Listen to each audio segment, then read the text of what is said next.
லட்சக்கணக்கில் இருக்குது பாருங்க.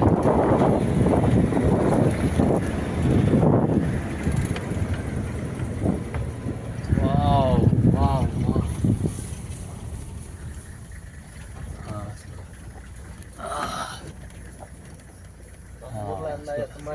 அடத்துற மாட்டானுங்க. ஆமாம்.